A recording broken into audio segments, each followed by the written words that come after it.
Oi gente, vamos lá para mais um vídeo nosso. Os padrões que nós vamos ver hoje, eles são bem parecidos os dois. Na verdade, como implementá-los não tem diferença nenhuma. A diferença está mais em como nós olhamos para os padrões.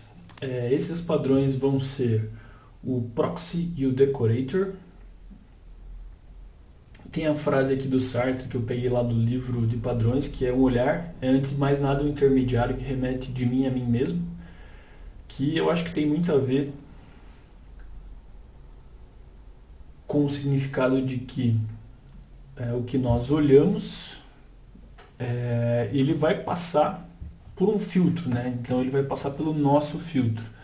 E isso tem bastante a ver aqui com o nosso padrão, com os nossos padrões de proxy e decorator, que eles vão servir como um intermediário entre uma classe que nós vamos chamar aqui de cliente, então é a classe que vai consultar um objeto, né? Vai consultar uma outra classe, mas para fazer essa consulta ela vai ter que passar por um intermediário, que vai ser o nosso proxy ou o nosso decorator. Então o proxy, vocês podem lembrar lá de redes, que ele serve como um ponto de acesso para um determinado recurso. Então nós fazemos a consulta ao proxy e o proxy direciona a gente até onde nós queremos chegar.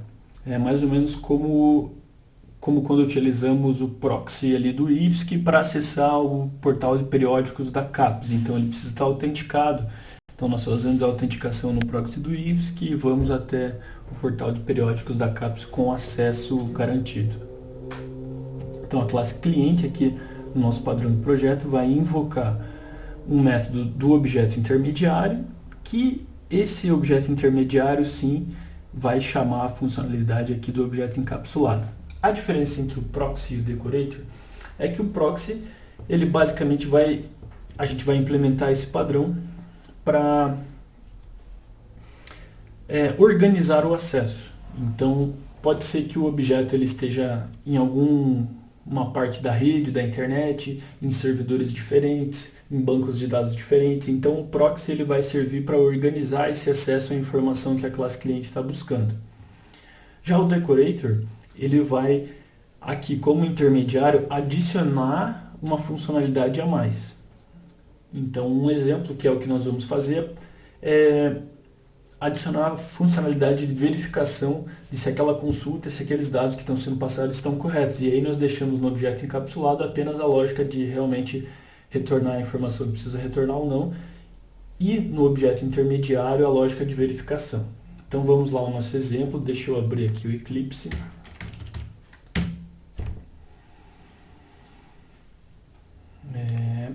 Ir lá para o Workspace aqui.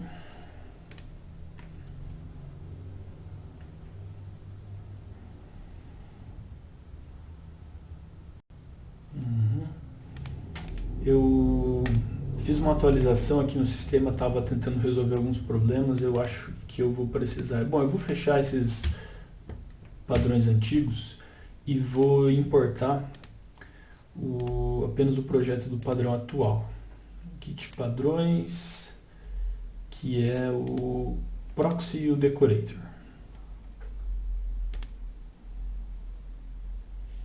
Beleza. Aí ficou com erro aqui na formatação, já vou arrumar isso, na verdade na aparência, né? Então vamos lá, o dark. Ok, o usuário DAO está com um probleminha aqui. Ok, porque eu estou fazendo a inferência do tipo direto, e para fazer essa inferência o projeto ele tem que ser no mínimo Java 7. Então eu só vou mudar aqui para o compliance ser Java 7. E fechou.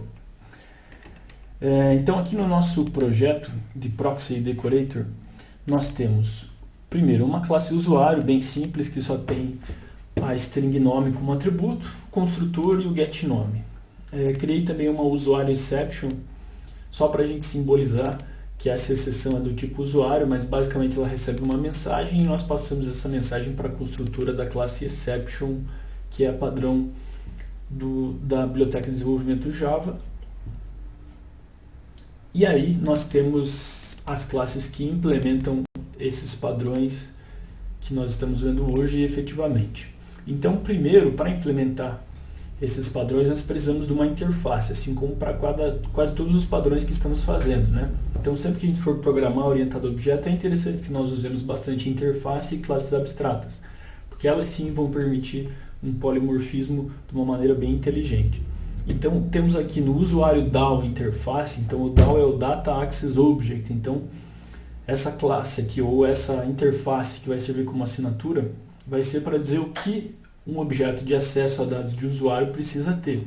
Nesse caso, é só o método para adicionar um usuário e o método para recuperar um usuário. O método para adicionar recebe uma string nome e lança pode lançar uma exceção, né, do tipo usuário_exception. E o método getUsuário, né, retorna um usuário, recebe o string nome e também pode lançar uma exceção do tipo usuário_exception. Então o addUsuário não retorna nada, o getUsuário retorna um usuário, naturalmente. Aí criei aqui o usuário DAO Decorator e o usuário DAO Proxy. Então o Decorator, ele implementa aquela interface e tem como atributo um usuário DAO interface do tipo estático. Então o Decorator, relembrando, é a ideia de usar esse padrão aqui, né, como para implementar, para adicionar novas funcionalidades. Então o Decorator ele vai implementar novas funcionalidades num DAO que já existe. Por isso, nós vamos ter aqui a referência ao DAO efetivo, né, ao DAO onde nós vamos realmente buscar os dados. E aqui no código dele, nós vamos só adicionar novas funcionalidades. Então, esse usuário DAO interface, que é desse tipo que estávamos vendo aqui, ele é estático, né? Eu não crio um construtor e vamos usar então aqui a inicialização preguiçosa, lazy initialization, né? Quando chamarmos o getDAO, aí sim vamos verificar se esse cara é nulo, se for, criamos, se não, ou se for também, só retornamos o DAO daí. Então, sempre que nós quisermos chamar o DAO efetivo, chamamos o getDAO aqui do usuário DAO Decorator. Como ele implementa o usuário DAO interface, ele precisa implementar os dois métodos que existem nessa interface, addUsuário e getUsuário. Então, no addUsuário, nós verificamos se o nome é blank. Então, o método blank ele verifica se a string é vazia ou se ela contém só espaços em branco. Se for vazia ou só tiver espaços em branco, ele vai retornar verdadeiro. E aí nós lançamos uma exceção, né, do tipo usuário_exception com a mensagem digite um nome de usuário válido. Se o nome não for blank, aí sim nós pegamos o getDAO, que ele vai chamar esse atributo aqui, e adicionamos o usuário que foi passado para o método. Então, esse addUsuário do usuário DAO Decorator, ele adiciona uma funcionalidade ao DAO, que é a verificação da string que foi passada como parâmetro. Então nós estamos fazendo aqui, nós temos um intermediário entre a classe cliente, que vai ser a nossa main, e a classe DAO, que efetivamente acessa os objetos, e nesse intermediário nós fazemos a verificação dos dados. E o getUsuário, ele também verifica o nome que foi passado como string, chama o getDAO e o getUsuário para recuperar o usuário, verifica se esse usuário é nulo. Se esse usuário for nulo, ele também lança a exceção. Se ele não for nulo, aí sim ele retorna o usuário. Então ele só vai retornar o usuário se ele tiver encontrado um usuário. Senão ele vai retornar a exceção do tipo usuário_exception. E aqui ele só vai adicionar, ele só vai terminar o método sem exceção se realmente tiver adicionado o usuário. Então o usuário da Decorator ele adiciona essa camada de verificação dos dados. E aí o DAO Proxy é o nosso DAO efetivo, que nesse caso os usuários estão armazenados aqui num map, mas poderiam estar armazenados em vários lugares. Então nós poderíamos ter aqui uma referência a 2, 3 bancos de dados, a algum servidor na web, que nós iríamos fazer essa consulta. Quem sabe esse DAO Proxy nós poderíamos implementar também uma Chain of Responsibility. Então aqui nós implementaríamos a lógica de fazer, né, de ir chamando o getUsuário em várias outras classes, né, até encontrar aquele usuário ou não encontrar. Mas aqui eu implementei só nesse hashmap mesmo para vermos o funcionamento. Então o proxy ele vai centralizar o acesso aos dados, né, de uma maneira muito parecida como nós já vimos aí em outros padrões, como o Chain of Responsibility. Então o usuário da proxy também implementa o usuário da interface. Temos aqui os usuários, né? No construtor dessa classe só inicializamos o hashmap. E aí sim, no add usuário nós simplesmente adicionamos o usuário colocando como chave do hash, né? Colocando como hash o nome e aí criando o objeto e passando aqui como conteúdo do hashmap. E o getUsuário, recebemos o nome e simplesmente retornamos aquele usuário.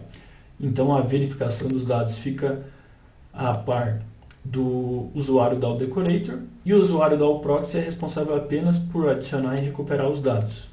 E aí finalmente aqui na nossa classe main nós criamos um usuário DAO, né?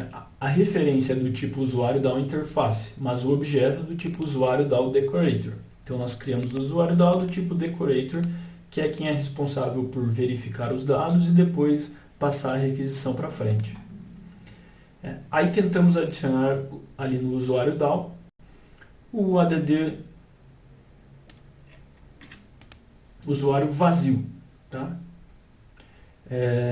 Naturalmente, quando tentamos o vazio, ele vai cair aqui no add, vai verificar se o nome é blank, vai ser e vai gerar a exceção. Okay? Se não fosse, ele iria fazer o getDown, viria para cá, verificaria que o usuário DAO é nulo, criaria um usuário DAO proxy e aí retornaria para adicionar aquele usuário. Então na main, primeiro tentamos o vazio, ele deve cair na exceção, depois adicionamos o usuário teste, ele deve funcionar, depois tentamos recuperar o usuário lalá, que não existe, então ele deve cair na exceção, porque ele vai cair aqui no getUsuário. O nome não vai ser blank, mas quando ele fizer aqui getDown, que vai retornar o proxy, getUsuário lalá, ele vai retornar um usuário nulo, porque esse usuário não existe aqui no nosso hashmap. Então ele vai retornar nulo e quando cair nulo aqui vai retornar um usuário exception lá para a main. E aí vai cair aqui nessa exceção. E depois quando tentamos recuperar o teste que foi adicionado aqui, ele deve dar certo. Então vamos rodar só para ver se está tudo certo. E aí está lá, não consegui adicionar o usuário vazio, que é essa exceção. Digite um nome de usuário válido, que é... que foi escrito aqui no decorator. Então, mentira, aqui ainda. Aqui nos catches eu imprimi uma mensagem e depois imprimi a mensagem da exceção, né? Então a exceção que nós pegamos é o e aí quando eu mando imprimir como error, o e.getMessage, ele imprime esse de baixo aqui, que é a mensagem que veio lá da exceção. E aí não conseguia recuperar o usuário lalá, que foi esse outro erro aqui, né? A exceção embaixo. E finalmente o systemoutprint de u.getNome aqui, o teste, que ele conseguiu recuperar o teste. Beleza?